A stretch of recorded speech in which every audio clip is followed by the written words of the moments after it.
Okay, when you're ready, action. Cinemas, magical buildings that allow us to immerse ourselves in countless curious worlds, to experience lives that we may never get the opportunity to live, or to help us understand our own lives just that little bit better. But for so many of us, the cinema is more than a building.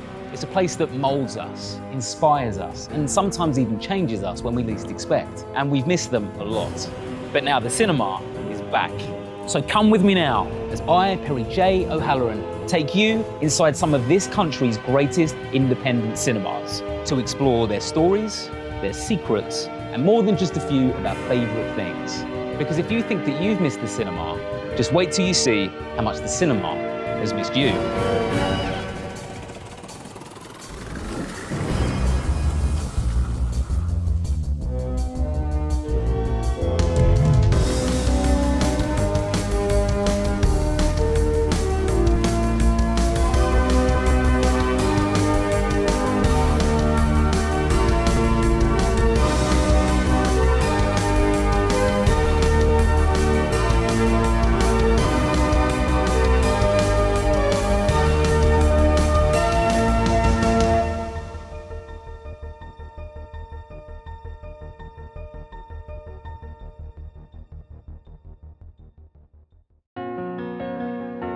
Central London on a sunny afternoon, and we're heading inside one of the most unique and interesting cinemas on the planet. And there is nowhere I would rather be. Here we are at the Regent Street Cinema, and I'm here with Sarah. How are you today, Sarah? I'm good, thank you. Welcome to Regent Street Cinema. What can you tell me about this part of the building that we're standing in right now? Well, the Regent Street Cinema is actually the oldest cinema in the UK, and it was a working cinema for many, many years from the 1890s. And it actually had a complete refurbishment in 2015. So actually, when you walk in from the street, it's really modern. And it just means that we are able to really welcome guests with a little bit of luxury and then move into our beautiful Art Deco auditorium. We're also directly beside the University of Westminster. So you are closely associated, is that right? Exactly. We've always been owned by the University of Westminster, and originally when we were set up, it was the Polytechnic Theatre back in 1896 was the very first commercial screening by the Lumière brothers. So we've always had an affiliation with the university, and that still stands today. It's just wall-to-wall history. There is so much history. We like to pride ourselves on being an independent cinema that shows a mix of both indie films but also kind of commercial studio films as well. The most important thing for us is that we really curate really brilliant films and spend a lot of time and in understanding the right kind of films that we want to show at Regent Street Cinema. So the films that we will be showing will be new releases, and they will be made by acclaimed filmmakers. But you'll also see some independent films that you may not have necessarily recognised, but they'll always be in the mix because we know that they are really great quality films, and there's a reason that you'd want to go and see them. And it all looked very chic and nice. Can we see further inside? Come on in. Great, let's go. I can't go through here, that's the exit. Don't show yourself up now, Perry. This is a nice place and you want to be allowed back in. I mean, we're not even through the front door, and look how plush it all is, look at it. So where are we now, Sarah? So we are in the very heart of the cinema, which is the bar, of course. And when you do come visit us, you can come straight in, pick up your tickets, and also order a very nice glass of wine, or even a glass of champagne if you wanted to. Nice, so it's wine, champagne. I'm already a fan. I hear you have unique cocktails, is that Yeah, true? and we try and create some really nice experiences around kind of special events. So when it's Halloween, we'll have some spooky cocktails on offer, but we can create anything. We have a fully stocked bar here, and of course the all-important popcorn. Yeah, so where do you stand on the sweet versus salty scale? I like both. Together? Yeah, together, Okay. yes, controversial. I think it's more acceptable now. A lot of people are, I'm sweet. Sweet It's a all the good way. choice, it's a good choice. You can have all of that here. And I think what's really nice about kind of coming to Regent Street Cinema is that it's having that experience of having a really grown-up drink and a really luxurious experience. When you come for a night out, you know you're going to have a really lovely time and you can really sit back and enjoy yourself and just switch off and enjoy a really great film with a really nice glass of wine. You can absolutely see people mingling and networking maybe for private functions. Absolutely, and that's kind of another side of Regent Street Cinema. So we do private hire events for lots of different clients. We can screen films, we can host premieres, Q&A panel sessions, and our clients and our brands come to us because they can have exclusive use just for their special clients and just for their special guests. And that's something that is, again, quite unique to us. You can have the entire cinema and completely own it. And to think that all of this is happening right in the heart of London. Exactly, it's so hidden and tucked away. And I think that's kind of the charm about it as well, because you've got a mix of like the history and the Art Deco architecture, but then you've got the modern bar and all the kind of technology and facilities that you need to create an event that is really special. So it is certainly is a hidden gem. So the next thing that I would love to see, could we take a little peek into the projection room? This is where all the secrets are. Come on, I'll come and show you. Like it, secrets. Now, I love a cinema, and I love a cinema secret, but I don't know if I was prepared for just how much mystery and magic the Regent Street holds. The projection room. This is where the magic happens. Okay, I'm intrigued already. So what kind of magic are we talking about? Here we're blending the old with the new. So we have our 4K digital projector here, which is perfect for Ultra HD films that are current and in the cinemas right now. But we do have another hidden gem. Here we've got not one, but two 35mm projectors. The history behind them is that we actually did two of these to run any archive film and have to run them at the same time. And that was the way that projectionists had to work their magic and ensure that the film ran really smoothly. Right, so archive films, I suppose, we're not allowed to cut those up and tear them apart anymore. They're so precious, and you need this kind of really specialist technology to be able to do it justice. And it really is an art to it. So what's so nice about the technology here is that we have a little bit of the old, a little bit of the new, and together it just means that we can show so many different types of films at Regent Street Cinema. So if you've got two projectors side by side, you place one reel on this side, and then when this reel is coming towards the end, you change over to this reel. That's absolutely correct. And actually, the time frame between each of the reel changes is about 20-25 minutes. So a trained projectionist would know the mark and know exactly when to press the switch and flip to the next 35mm projector. So they've got to be on their toes all the time. Incredible, and it's beautiful that you've got them here like this. And I also noticed, is this a 16mm projector as well? It is. We have another 16mm projector, and all of these projectors are from the 60s, and they're very rare. It's very difficult to find them these days. Wow. Well, I feel honoured to have been allowed inside the projection room at the Regent Street Cinema. Sarah, I feel like there's just one thing left for us to see. Can I see the main auditorium? Let's go.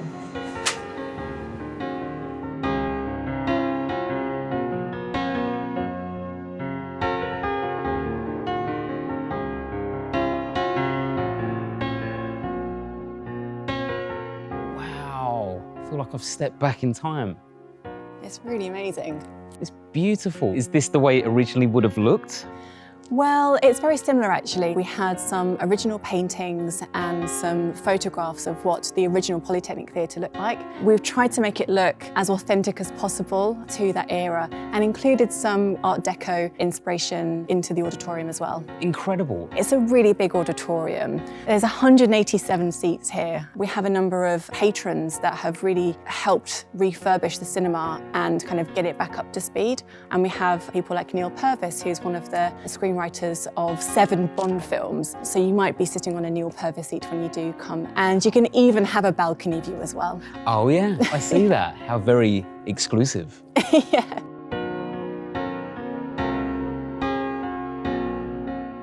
My dad taught at a Christian Brothers school, and the Christian Brothers had allowed the boys of the school to select a film to watch in their hall. And they selected Blade Runner. Of course they did. They did. And I was 6 years old, and I was allowed to go along with my sleeping bag with a friend to watch the film, because I think the Christian Brothers and my father had no idea what the film was about. Oh, I don't even know what you would infer from the title of Blade. I don't know what to I don't think they expect. gave it any thought. I think they just thought, that's what the boys have selected, we'll watch it. And I just remember lying there in my sleeping bag, just absolutely awake the entire time and the entire scenes. And I was mesmerized, and I should have been probably scarred for life, but I just wanted more. That's unusual, isn't it? I mean, I definitely started seeing films pre-Watershed. My dad got me out of bed when I was like 6 years old. He said, you've got to come and see this. Great dad. And I went downstairs and he was watching Terminator 2.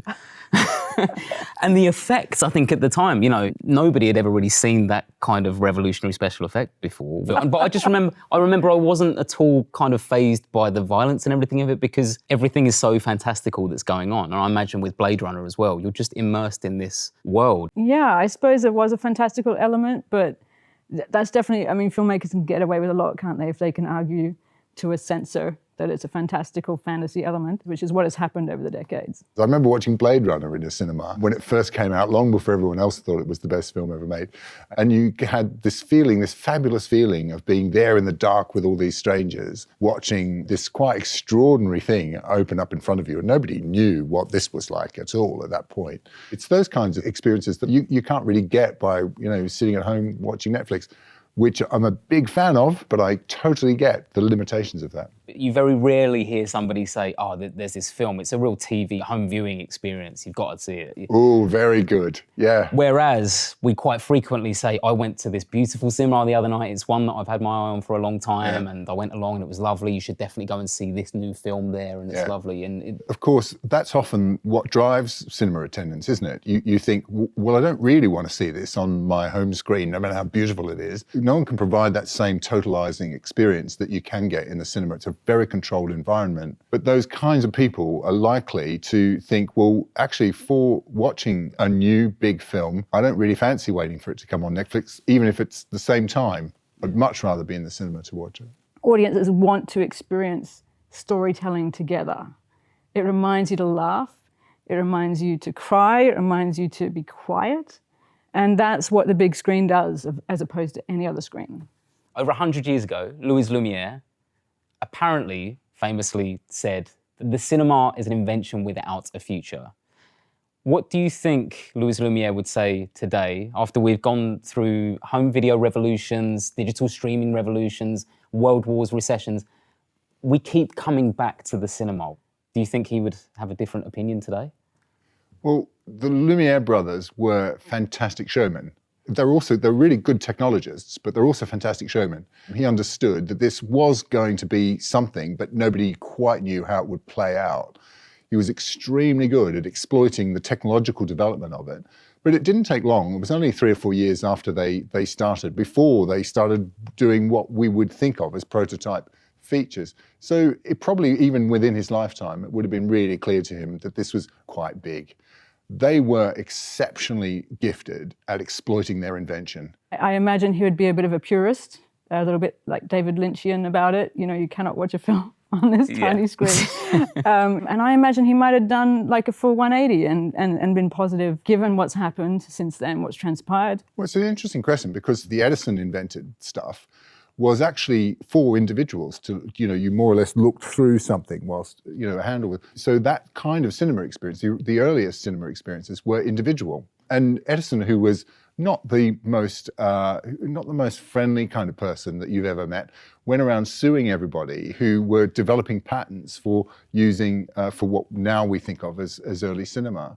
So he was quite ruthless at trying to snuff out the competition, including the Lumière brothers. So a lot of their work never got shown on the other side of the Atlantic because of the lawsuits. But what there was at the time was a lot of competing, and this is normal in terms of technological developments. There were a lot of competing systems. So the Lumière brothers system, the cinematograph, wasn't the same as a number of others. It was just the most successful.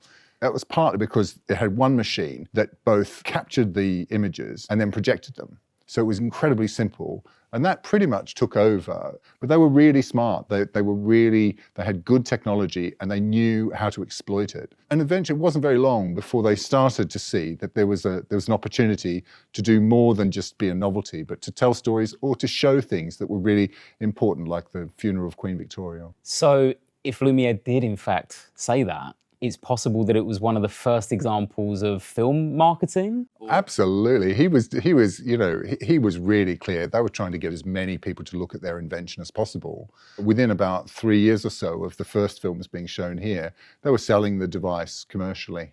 And that's pretty much how we got to film studios. That's how they got invented, because the whole point was to use your technology with this lovely, attractive woman and make sure everyone got hooked on seeing her, but you could only show her films with their technology. Wow, I did not know that. It's just so clever, isn't it? Well, it's kind of like, it's a bit like the Apple Windows things that we have now. Yeah, if you want to do this, you have to do it using... You can only do it on our kit. So for its astounding level of history, what are some of the cinema's best existing features? The vaulted ceiling. It's so brilliant, it's so clever, and it will still produce a blackout. I mean, it looks like natural daylight and just every intricate detail. Well, I like the seats. Yeah, to be honest, I really like the seats. There's something about cinema experiences as a child where, every cinema had velvet seats. And there's something about that tactile that you just it takes you all the way back. Here at Regent Street, this rake is made for me. It's so steep that I don't need a booster seat. Same. Right? Yep. Yeah. And you can be as tall as you want sitting in front of me. That's right. Doesn't affect me. If I go to my multiplex, if anyone of regular height sits in front of me, I'll be like, I need a booster seat. Yeah. This building was specifically built to create an opportunity for people to engage with technologies. Quinton Hogg and his family, they invested all they had because they believed that ordinary people should have just as big an opportunity to engage with the world as anyone else. The first demonstration of deep sea diving happened just over there in the gym. Seriously? Yes. And what was this a big display? They're in a big tank. Yeah, they're in a big tank with all the gear on.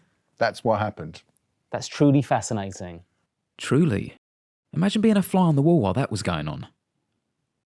We also screen student films here, which is quite important, the sense of actually seeing your work in a cinema. So the people studying next door, they get to see their works up on the screen in one of the best screens in London. Absolutely. Any cinema with 2 screens has so much more flexibility to serve a wider range of audiences. We're only a solo screen currently. Currently. Yeah. Ooh, watch this space. Watch this space. That's a teaser.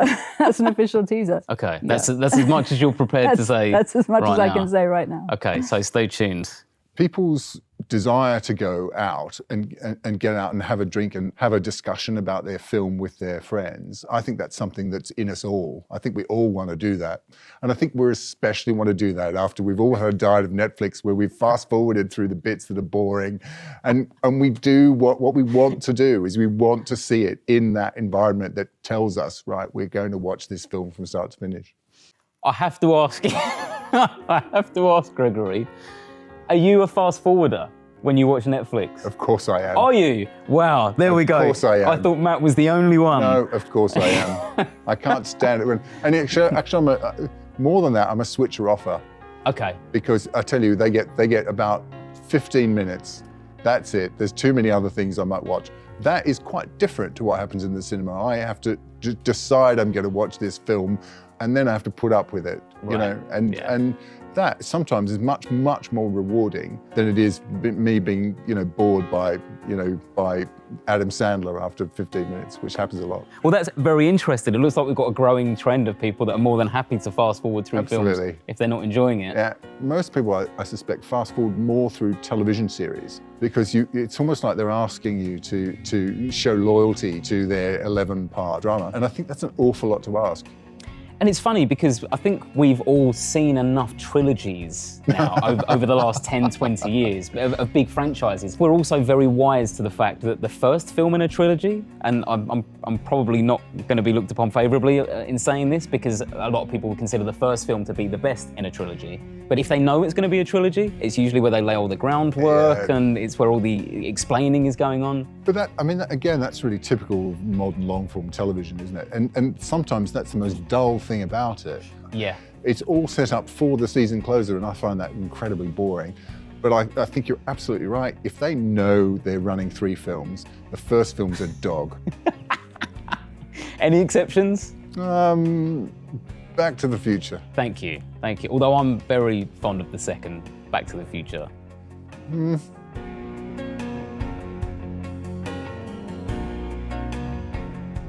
There's a certain member of the cinema-going audience who understand the independent cinema model and how it works and how they must be there to support it. But then also, I think the majority of people, you kind of take it for granted that you've got this independent cinema in your neighborhood. And given that the pandemic has really shown us that without the government assistance, most of these cinemas would not have survived. So if you have an independent cinema in your neighborhood, wherever it is regionally in the UK or in London, if you love film, if you love cinema, just pay them a visit as regularly as you can. It makes such a difference. The world doesn't need to resort to just streaming only and watching films on tiny little screens. That shared experience is so valuable, and when people come back and experience it, they realize what they've been missing, and that's really special.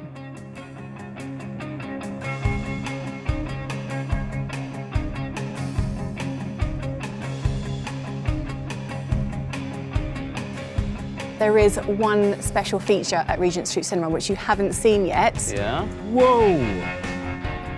This is an original Compton organ that was designed and built in 1936, and there's just a handful of these left in the country, and it's working and it can be used, and it's just something a little bit special that we have at Regent Street Cinema. It's gorgeous. I can't wait to hear you play it. I'm not really an organ player, but I'll give it a whirl. Oh, don't be modest. Come on, let's have a closer look. And Sarah wasn't lying. She is no organ player. But what a bloody lovely person. Just like everyone else you'll meet when you come to the Regent Street Cinema.